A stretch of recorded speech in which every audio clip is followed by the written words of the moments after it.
Bigger fire, somebody could have died if they can't get out. Yes. No question. None whatsoever.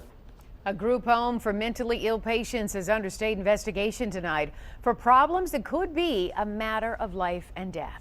Local officials forced it to close for several days after a fire exposed some shocking hazards. The latest problem for a home that's made an alarming number of emergency calls. This time, 7 investigator Jim Kurtzner discovered they found emergency exits literally screwed shut. Hello, 911.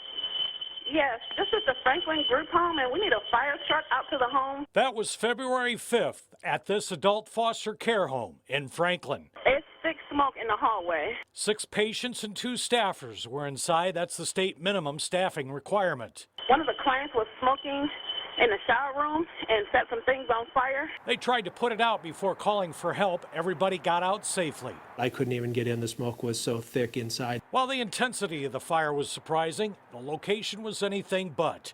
The investigators discovered Franklin Fire and Police have responded to 134 calls at the home in 3 years. Police Chief Dan Roberts says it's off the charts. We have 5 or 6 other group homes that we almost never get police calls from. At the Franklin group home, they range from assaults to mental health to medical issues. And get this, 2 more calls just this weekend. We've even had residents that have walked away and sat in the middle of the roadway that we've had to corral up and help get back to the home. But on February the 5th, We used a fire extinguisher. We're not sure if it's still out. first responders had never seen anything like this. Preventable dangers, a window screwed shut, an emergency evacuation map that wasn't accurate, an interior door that had been walled over. This was very disturbing. But perhaps the most shockingly was this scene outside at the back kitchen door from the police report.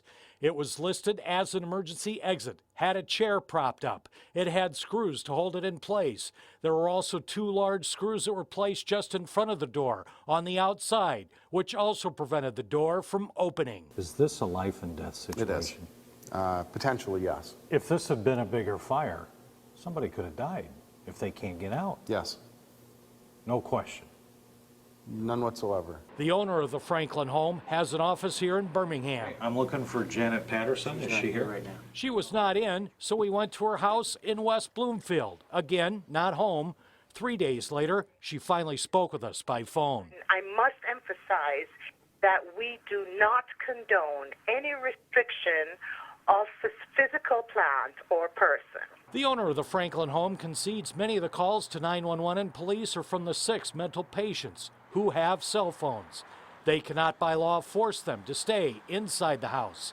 Staff also calls police because she says that's the protocol from the state. I must say that it has happened more frequently than I would desire. Patterson says with state cutbacks, the balancing act of patient rights and safety just doesn't work. Nor is the community been prepared to accept all these people that have been released from the mental institutions.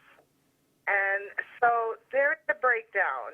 The entire system is flawed from the top to the bottom. They've stated that they would try to address that, but in reality, it doesn't get any better. State officials say their investigation here could be done within days. The owner says her internal investigation is still ongoing, and any employees responsible will be held accountable.